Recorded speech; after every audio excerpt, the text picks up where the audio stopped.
Why do you keep putting things off, even when you know better? Procrastination.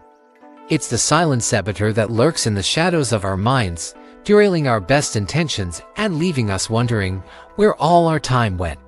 But what if I told you that your tendency to procrastinate isn't a character flaw, but a complex interplay of psychological, neurological, and environmental factors?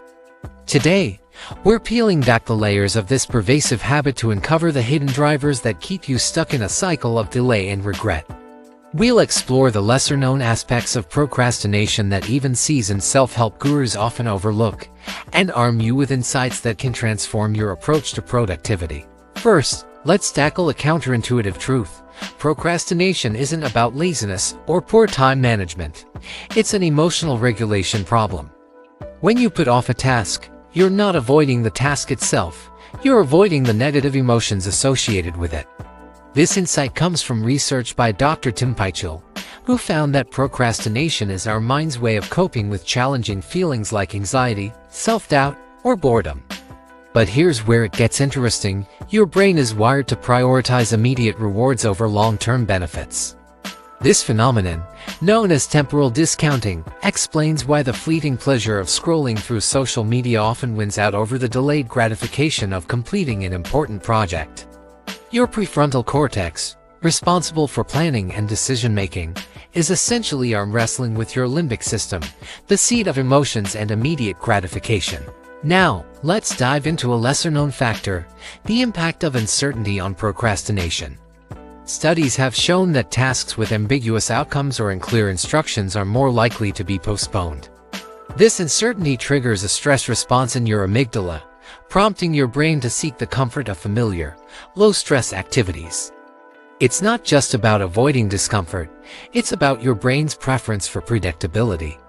But there's more to this story. Your tendency to procrastinate might also be influenced by your personality type. Research has identified a strong correlation between procrastination and certain personality traits, particularly low conscientiousness and high neuroticism. If you're prone to worrying and self-doubt, you're more likely to put off tasks as a way of avoiding potential failure or criticism. Here's an insight that might surprise you: procrastination can sometimes be a form of self-sabotage rooted in imposter syndrome. When you doubt your abilities or feel undeserving of success, you might subconsciously delay tasks to create an excuse for potential failure.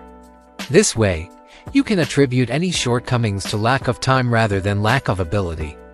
Now, let's talk about the role of decision fatigue in procrastination.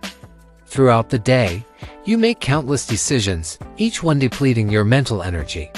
By the time you get to important tasks, your willpower may be exhausted, making it easier to succumb to procrastination. This explains why you might find yourself putting off crucial work in favor of mindless activities, especially later in the day. Another factor that's often overlooked is the impact of perfectionism on procrastination. Counterintuitively, striving for perfection can lead to delay. When you set impossibly high standards for yourself, the fear of falling short can paralyze you into inaction. This perfectionism-procrastination link is particularly strong in high achievers who struggle with the gap between their aspirations and their perceived abilities.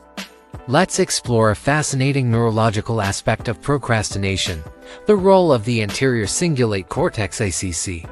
This brain region is involved in error detection and conflict monitoring. Research has shown that individuals who procrastinate often have reduced gray matter volume in the ACC. This suggests that procrastinators might have a diminished ability to recognize the negative consequences of their delay tactics, making it harder to break the habit. Now, here's an unexpected twist. Sometimes, procrastination can be a sign of underlying health issues. Conditions like ADHD, depression, or sleep disorders can manifest as chronic procrastination. If you find yourself consistently unable to initiate or complete tasks despite your best efforts, it might be worth consulting a healthcare professional to rule out these possibilities. Let's delve into the concept of time perception and its role in procrastination. Studies have shown that individuals who procrastinate often have a distorted sense of time, consistently underestimating how long tasks will take. This phenomenon, known as the planning fallacy, leads to unrealistic schedules and increased stress, perpetuating the cycle of delay. Here's an intriguing insight. Your physical environment can significantly impact your tendency to procrastinate. Clutter, noise, and visual distractions can overwhelm your sensory systems, making it harder to focus on important tasks. This sensory overload can trigger a stress response, leading your brain to seek out easier, less demanding activities as a form of relief. Now, let's talk about the role of dopamine in procrastination. This neurotransmitter, often associated with pleasure and reward, plays a crucial role in motivation and task initiation. Research has shown that individuals with lower dopamine levels in certain brain regions are more likely to procrastinate. This suggests that for some people, procrastination might be partly rooted in brain chemistry. Here's a counterintuitive fact. Sometimes, procrastination can be a form of self-care. In a world that increasingly values productivity above all else, putting things off can be your mind's way of creating necessary downtime. The key is learning to distinguish between harmful procrastination and beneficial rest. Let's explore the concept of temporal self. This psychological theory suggests that we view our future selves as strangers, making it easier to burden them with tasks we don't want to do now. Understanding this disconnect can help you develop strategies to bridge the gap between your present and future selves, reducing the tendency to procrastinate. Now, here's an often overlooked aspect of procrastination: its relationship with creativity. While chronic procrastination is generally harmful, research has shown that brief periods of procrastination can enhance creative thinking. This is because allowing your mind to wander can lead to unexpected connections and novel ideas. The challenge lies in harnessing this creative potential without falling into the trap of chronic delay. Let's delve into the impact of digital technology on procrastination. The constant availability of information and entertainment at our fingertips has created an environment of perpetual distraction. This information overload can lead to decision paralysis, making it harder to focus on important tasks. Understanding this digital influence is crucial in developing effective strategies to combat modern-day procrastination. Here's a fascinating insight. Your cultural background can influence your tendency to procrastinate.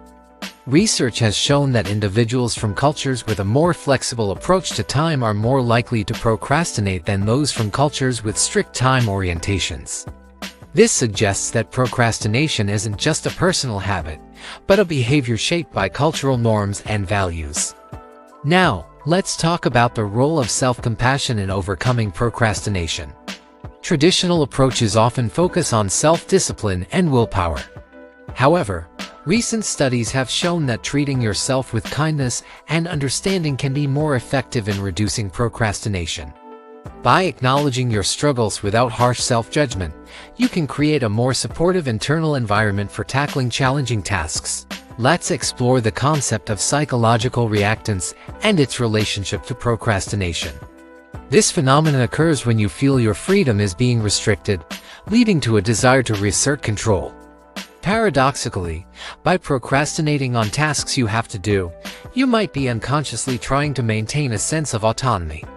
Understanding this can help you reframe tasks in a way that aligns with your personal values and goals, reducing the urge to rebel through procrastination.